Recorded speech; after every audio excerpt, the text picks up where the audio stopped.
The signal reached Sergeant Major Adaze Okafor first, because it always did. 8 years of listening to the dark had tuned her ears to frequencies that should not exist. And the distressed beacon threading through the Valkyrie station's passive array at 0340 hours was broadcasting on a frequency that had not been legally used since the Hegemony Wars. She was out of her bunk before the alert tone finished sounding. The beacon was old. That was the first thing she noted as she pulled up the waveform on the duty terminal, still in her undershirt, her breath clouding in the corridor cold. The modulation pattern was pre-compact, maybe 100 years out of date. Whatever was transmitting it had been in flight for a very long time. The second thing she noted was that it was moving directly toward the station on a collision vector. She opened the intercom to the commander's quarters. "Colonel, you need to see this." Colonel Benedict Rask arrived on the bridge in 90 seconds, which was 20 seconds faster than anyone she had ever served under. He looked at the waveform, then at the trajectory plot, then at her face. "Fighters," he said. "Scrambled, they'll intercept in 11 minutes. But sir," she pulled up the mass estimate. "Whatever that is, it's not a ship. Not one we've ever cataloged." He studied the readout for a long moment. He had the stillness of a man who had stopped being surprised by the universe some years ago, though he'd never quite managed to stop caring about it. There was a mug of tea in his left hand, half drunk, going cold. He noticed it and set it down carefully on the edge of the console, as if he might come back for it later. "Hail it," he said. She hailed it on every frequency they had. The beacon continued its ancient cry. Nothing else came back. What came back instead was the vessel itself. It emerged from the debris field around Hegemony Way Station Karis 7, like something excavated from time rather than space. A starliner, broad-hulled and ludicrously ornate. Its exterior plating worked in decorative ridges that belonged to no engineering tradition any of them had ever been taught. Its running lights were amber and deep violet. Its hull was unblemished. Whatever it had endured in the century or more of its apparent age had left no mark on it, which was its own kind of wrong. Okafor's fighters pulled alongside it, and the pilots went quiet for a long time before anyone spoke. "Station," said Lieutenant Ferrara, whose voice she'd known through a dozen emergencies, and who did not rattle easily. "There are people on the observation deck. They're looking at us. Just looking." The figures were tall. They wore garments that covered them from throat to floor, white and flowing. And their posture was the rigid stillness of people who have long since exhausted whatever emotion might once have animated them. Their faces, what Ferrara's camera could resolve at that distance, were wrong in a way that took Okafor's eye several seconds to parse. The proportions were almost human. Almost. "Tell them we mean no harm," Rask said. The figures on the observation deck did not respond. One of them raised a hand. It was, Okafor thought, almost like a greeting. The vessel came to rest in Karis 7's docking shadow, as if it had done so 1,000 times before, which perhaps it had. Okafor led the boarding party herself. 6 soldiers in environmental suits, sidearms holstered but accessible. She'd sent ahead a medical team.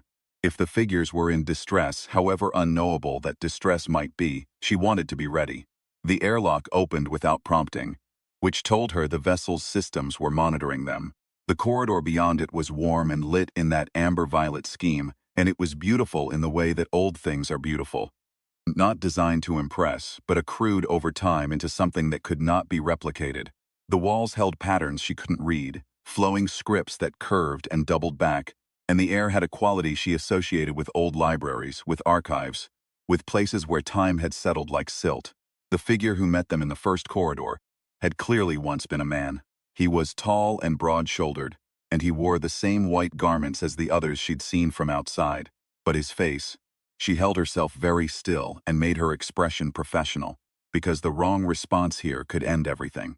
His cranium had been opened at the top, not surgically, not recently. The exposed tissue pulsed with a faint bioluminescent rhythm, something deep and slow. He breathed, he watched her. His eyes were clear and dark and intelligent, and they held a pain that had been there so long it had become structural, like rings in old wood. "You came," he said. The translator in her earpiece rendered it in Terran standard, but the speech beneath it had a quality like harmonic resonance, multiple frequencies overlapping. "We received your beacon," she said. "My name is Sergeant Major Okafor. We're here to help if we can." Something moved across his face that was not quite a smile. "That is what your kind always says." "How long have you been out here?" He considered the question as if it were more complex than she'd intended. "Our ship entered this passage 93 of your years ago." We have been making this circuit every 70 years before that, for a period I have grown imprecise about. He paused. The imprecision does not trouble me the way it once did. There are other things. His name, he told her, was Modron. He was, or had been, a xenobiologist of some standing among his people, the Sarathi, who lived and worked in the space between three-star systems that humanity had not yet mapped. He and 7 colleagues had undertaken a research program they described only as the pursuit of a process that was not ours to pursue. The euphemism was careful. She filed it away. The result of that pursuit had been this: immortality of a kind. Their biology had been altered at some fundamental level. They could not die by ordinary means. They could not stop changing. Every cycle of their biology triggered a cascade of mutation that was exquisitely painful, and that resolved, eventually, into a new configuration of their bodies. Never the same twice, never controllable, never kind. They had been doing this for longer than Okafor's nation had been a nation. The 8 of them remained because the process would not allow them to stop, and because there was something in their altered biology that still, inexorably, wanted to live. Even as the mind above it had long since stopped wanting anything of the sort. "We want to die," Modron said. He said it the way someone might say, "We want to go home simple, already decided. We have wanted this for many years. We have been looking, in each circuit of this passage, for someone with the capacity to help us." Okafor kept her face level. "What kind of capacity?" "There is a process. A controlled energy transfer." He described it in terms she understood only partially, but the shape of it was clear enough. The cells of a living being, reconfigured in the same way theirs had been, could generate a field that would interact with their altered biology. One such field, sustained long enough, could end the cycle. End it finally. "We need someone whose biology has been touched," he said, searching for the word. "Modified. Changed in the way we were changed. Someone carrying that energy in their cells." The medical team she'd brought shifted behind her. She felt them moving, felt them starting to understand. "You need a human volunteer," she said. "We need someone who carries it. Not all humans do." He met her eyes. "You do." The silence in that corridor was the kind she associated with moments that could not be taken back. She'd been modified during the retreat from Cygna Station. It was not something she talked about. The medical team there had used a gene stimulus protocol that was, at the time, only theoretically approved. They'd used it because she was dying, and because the alternative to theoretical approval was certain death. And in the event she had not died, though the process had left markers in her cellular biology that showed up on every scan she'd had since then, and that the military's medical division had been quietly fascinated by for years. She'd known, in some part of herself she didn't examine closely, that the modifications weren't done with her. She requested a private channel to Colonel Rask and told him what Modron had said. He was quiet for 11 seconds, she counted. "Are you volunteering?" he said. "I'm reporting the situation." "I'm asking if you're volunteering."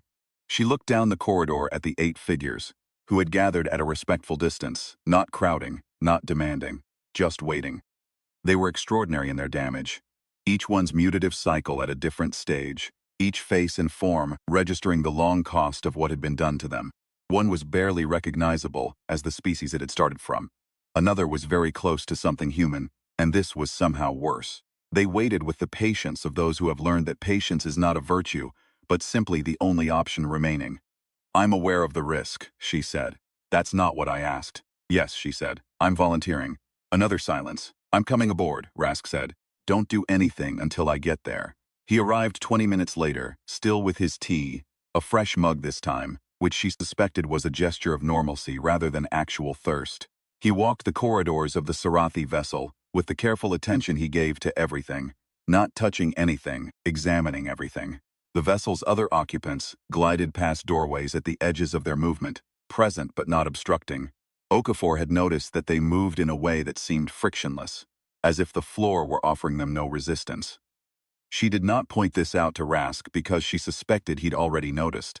He sat across from Modron in the vessel's primary meeting space, which had been configured for humanoid use in a way that suggested long practice. The arrangement of seating was off by a few degrees from anything Okafor would have done, but functional. "What happens to her?" Rask asked. He meant Okafor, and did not look at her while he said it, which was its own kind of acknowledgement. "The energy transfer will be significant," Modron said. "We cannot promise that it will leave her unchanged." "Define unchanged." "We cannot," Modron said. The process is not one we can trace at the precision you'd require. Her modification will interact with the transfer. What that produces, we do not know. Worst case, a pause. Worst case is that the transfer amplifies rather than equilibrates. That it triggers in her what was triggered in us. Okafor heard this and felt a particular kind of calm settle over her, the kind that came from decisions already made. You would have told me that regardless, she said to Modron. He looked at her. Yes, because you need consent. We were told, he said slowly, by the ones we wronged, that we would find what we needed only when it was given freely. We do not know if this is a condition of the process or a condition of our penance. We have spent many years concluding it does not matter which. Rask set down his mug. He looked at Okafor directly for the first time since arriving, and she held his gaze. They had served together for 3 years. She had pulled him out of a collapsed structure on Meridian 4, and he had carried her 7 kilometers through flooded tunnels on Hessian Station. And they had never spoken of either incident in terms that suggested heroism, because it hadn't been heroism. Just the ordinary calculus of people who had agreed to put themselves between others and the dark. There's a second variable, she said. Isn't there? Modron looked at her steadily. Yes, the process needs something else, not just the cellular energy, a catalyst, a temporal component. The energy as we carry it is degraded. It is like a flame that has burned a very long time and has consumed most of what fed it. To ignite the transfer you need a discharge, a release of, we have no word for it in your language. Bounded time, time that is held in a body, contained, prevented from flowing normally. Okafor and Rask looked at each other. You've had people living on this station in 2 separate time streams, Raskak said slowly. He was thinking. She watched him do it. The relay accident, 4 years ago. The displacement crew. She'd been posted elsewhere for that incident. She'd read the reports. 11 crew members had been caught in an experimental relay malfunction that had effectively shunted 2 versions of the station's forward section into offset temporal states. They'd resolved it without casualties, mostly through luck and some very creative engineering, and the 11 crew had been medically evaluated for 3 months afterward and cleared. But the reports had noted something she remembered now with unusual clarity, that the affected crew members had, for a period after resolution, registered measurable temporal differentials in their tissue readings. Bounded time, Modron was calling it. Petrov, Rask said, and Chen Walsh, she said.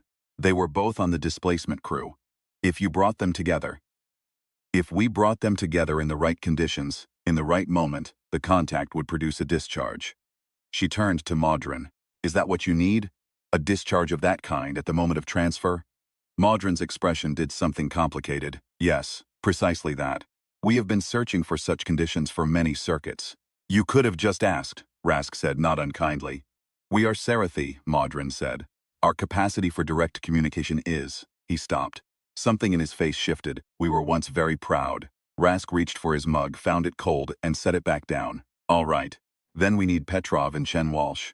And we need Okafor to consent, fully and documented. And we need our own medical team present throughout. He stood, because he was the kind of man who solved problems by standing up. Give us 8 hours. We have been waiting, Modron said, considerably longer than 8 hours. What followed was not simple, because the things that mattered were not simple. It took 4 hours to locate the consent protocols for a procedure without precedent, 3 separate military medical officers to sign off on a non-standard transfer, and 40 minutes of very frank conversation with Petrov and Chen Walsh, who were both, it turned out, entirely willing. I've been carrying that contamination for 4 years, Petrov said. He was a compact man in his 50s, a systems engineer, the kind of person who fixed things for a living and had the precise hands to show for it. If it's good for something, then good. Chen Walsh simply said, tell me what to do. Okafor spent an hour alone in the room the Sarathi had prepared for the transfer, which was amber-lit and quiet and very clean. There was an apparatus in its center that had no analog in any equipment she'd ever trained on, a branching structure of whatever material the Sarathi used for their technology, which was warm to the touch and appeared to grow rather than having been manufactured. It was connected somehow to the 8 occupied alcoves along the walls where Modron's companions had taken their places. They were in there when she arrived, already still, already waiting, and she looked at each of them and thought about what that stillness had cost. The one who was closest to human watched her with eyes that held something she recognized as gratitude, which was the hardest thing, and she looked back at it steadily, because the least she could do was not look away. She did not hum. She was not a person who hummed. She did think, briefly, of her grandmother, who had kept a garden on a colony station that had no natural light and had grown tomatoes under grow lamps and called it winning. She thought this was relevant in some way she didn't need to articulate. Then the medical team arrived, and Rask arrived, and Petrov and Chen Walsh came in behind him, and there was no more time for private inventory. The preparation took 40 minutes. She was connected to the apparatus with contacts that adhered to her skin at specific points. Sternum, temples, both wrists, and did not hurt but produced a low-level awareness of something vast nearby, as if she'd walked to the edge of a cliff she hadn't known was there. The medical monitors ran their baseline readings, her modification markers, the cellular residue of the protocol that had saved her life on Cygna Station, registered at every point they tested. The Sarathi apparatus recognized them. She felt it do so. It was not a painful sensation. It was more like being recognized by something that had been looking for you for a very long time, which was its own complicated experience. Maudrin took his place at the apparatus's primary interface.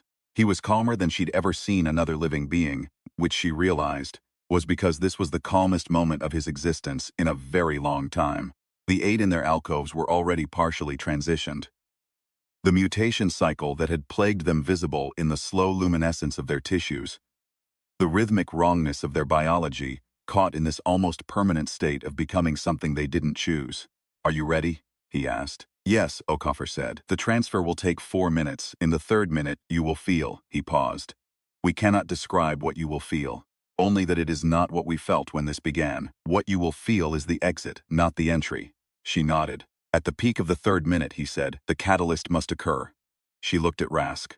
Rask looked at Petrov and Chen Walsh, who were standing 6 feet apart near the room's far wall, each of them with one of the medical team beside them, each of them waiting.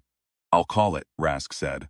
"When I call it, you two reach for each other, hands only, understood?" They nodded. "Okafor, sir, for what it's worth," he said. "I think you're right about this." She smiled.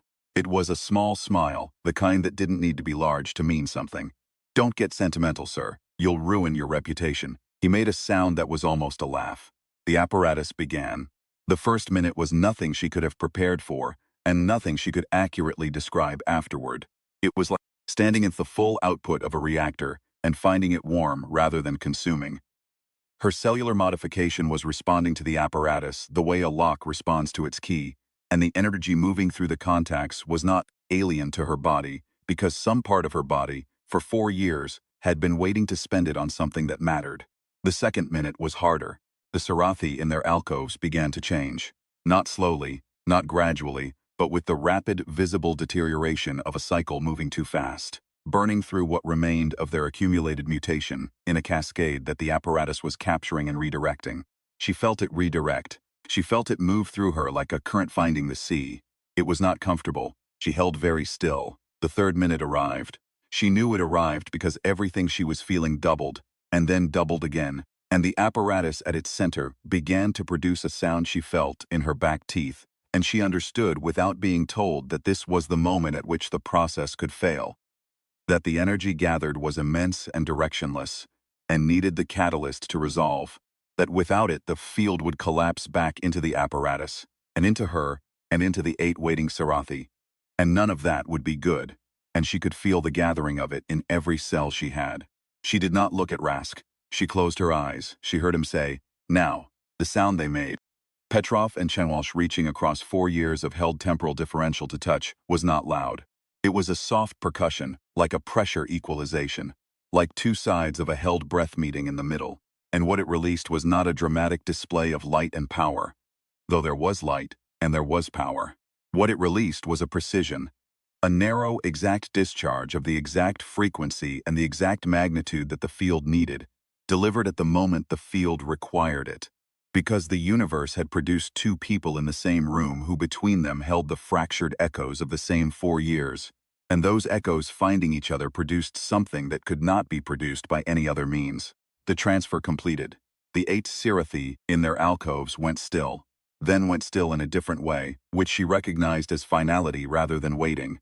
The luminescence in their tissues faded slowly, like coals, rather than extinguishing, slowly enough that there was time to see it, Time to register that what was leaving willingly, that the long exhaust fire of their biology was, at last, banking down. Modron was the last. He stayed at the primary interface until all 8 of his companions had resolved, watching each of them with the attention of someone marking the end of a very long watch. Then he turned to Okafor, and his face had undergone a transformation she couldn't medically account for. Not his features, those were the same. The open skull, the dark eyes, all of it still present. But something behind the eyes had changed. What had been structural, encoded into him by decades of endurance, had released. He looked for a moment, like someone who had just set down an enormous weight. "Thank you," he said. She said nothing, because she didn't trust herself to speak cleanly, and she'd rather say nothing than something insufficient. He took his place in the last alcove. He looked at the ceiling. His body's luminescence faded in a long, slow diminuendo, and she stayed until it was done, because whatever else she was the kind of person who stayed. The medical team worked on her for 2 hours in the station's ward. The news was not as bad as it might have been, which was not the same as good. The transfer had left traces. Not the cascading mutation that Modron had described as worst case, not immortality, not the recursive nightmare of the Sarathi experience, but her cellular modification markers had changed. The modification she'd been carrying since Cygna Station had been completed was the word the senior medical officer finally settled on, in the way that a circuit is completed rather than extended, producing a function that hadn't existed when it was only partial. She felt different, not wrong. Just different, in the way that scar tissue is different from uninjured skin. It is not lesser, it has simply been somewhere and come back. They ran every test they could think of. Petrov and Chen Walsh ran clean. The discharge had taken everything the temporal contamination had left in them, which was its own relief. The Sarathi vessel had powered down after the final transfer, its systems entering a state the engineers described as graceful conclusion. Not failure, not abandonment, just the dignified end of a purpose. The Compact's xenobiological preservation team were going to have a complicated and thrilling several weeks with it. Rask came to sit with her while the final results processed. He had his mug. The tea in it was actually warm this time, which she noted. "How do you feel?" he asked. "Like someone recalibrated my biology without the manual." That's essentially what happened. "I know." She looked at the ceiling. The station ceiling, familiar, institutional, hers. They waited 93 years in that ellipse. Before that, every 70 years one of them could make it down to find help. They'd been doing that for. She stopped. "Yes," Rask said. "And no one could help them until now. Until someone came along who had the right modification and the right people to hand." He looked into his mug. "I've been trying to work out what the odds were of that combination landing exactly here." "Don't. The math will keep you up." He almost smiled. "You're probably right." He drank his tea. "Command wants a debrief, full written incident report. Novel xenocontact, novel energy transfer methodology, the Blinovich-class temporal discharge. They're going to want everything." "I know." Petrov's already written half of his section. The man documents things in real time, which I find deeply unnerving. She laughed, and the laugh surprised her. It came out of her chest easily, without any of the effort she'd expected. "I'll have my section done by morning." "No, you won't. Get some sleep." "I'll have it done by morning, sir." He stood. He had the particular posture of someone who knows an argument is lost before it starts. He picked up his mug. "Okafor," he said at the door. "Sir, for what it's worth." He paused. "I've served with a lot of people who were brave. I've served with a fair number who were smart. People who are both, who also happen to know when to hold on and when to let something go." He stopped. "The universe needs more of those." She looked at him steadily. "You're going to write that in the commendation, aren't you?" "I absolutely am." "Rask, Colonel Rask." "Sir." "Go drink your tea," he went. She lay back and looked at the ceiling and thought about 93 years, and about circuits made every 70 years in hope, and about the Sarathi scientist who had waited long enough to learn that pride was a luxury the suffering could not afford, and about what it meant that the thing which had finally given them what they needed had not been any weapon or power or overwhelming force, had been, in the end, 2 ordinary people reaching across a held-open wound and letting the energy of it go. She thought about this for a while. Then she thought about writing her report. Then she slept. The Sarathi vessel was formally designated as a preserved xenobiological site 6 weeks later. A small team of researchers began cataloging its contents. The scripts on its walls turned out to be the accumulated record of every circuit the vessel had made, annotated by each of the 8 in turn, a log that stretched back further than anyone had predicted, and that contained observational data about star systems humanity would not reach for another generation. In the medical literature, the paper describing Okafor's modification became notable for introducing the term resonant completion to describe what had occurred in her cellular biology. The original modification, administered under emergency conditions at Cygna Station, had been partial, not a failure, but a half-step, a door opened rather than a door traversed. The transfer had completed the traversal. She tested differently afterward. Not better, not worse. The medical officers spent considerable ink arguing about that in their notes. Simply complete, in the way a sentence is complete when it ends rather than stopping. She was cleared for full duty 7 weeks after the incident. Petrov and Chen Walsh both wrote personal notes in her file, which was unusual. Rask wrote the commendation he'd threatened, which was specific and unsentimental and which she read once, and then filed without comment. The Compact's Xenobiological Division requested an interview which she gave. They asked about the experience of the transfer. She was precise. She told them what she'd felt, what she'd observed, what she'd concluded. They asked if she'd been afraid. She thought about the 8 figures on the observation deck of an ancient ship, looking out at the dark that had held them for so long, and a single raised hand, and whether that had been a greeting or simply the habituated gesture of people who had learned that hope was used with small motions rather than grand ones. Of the process, she said, yes, a little. Of the right choice? She shook her head. No, that part was easy. They wrote this down. What she did not tell them, because it was not relevant to the incident report, and because it was hers, was that in the 3rd minute of the transfer, in the moment when the field was at its peak, and the 8 Sarathi were in the full force of their last cascade, and the discharge from Petrov and Chen Walsh was burning through the air like a clean answer. She had felt, for a fraction of a second, something that she could only describe in private as recognition. Not the apparatus recognizing her cellular markers, which she'd felt distinctly in the first minute. Something else. Something that came from the direction of the alcoves, from the 8 who were in the process of being finally released. Gratitude, perhaps, or acknowledgement, or simply the sensation of something that had been held for a very long time, perceiving the hands that were helping it let go. She had held it back from them, from the report, from Rask. Not because it embarrassed her, because some moments are too exactly themselves to survive translation. She carried it the way. She carried the from Sig's station, and the memory of the tomatoes under the grow lights, and the weight of the name she'd say to herself when she needed to remember what she was doing and why. Small things kept close, the human habit of collection, of persistence. It had turned out to be exactly enough.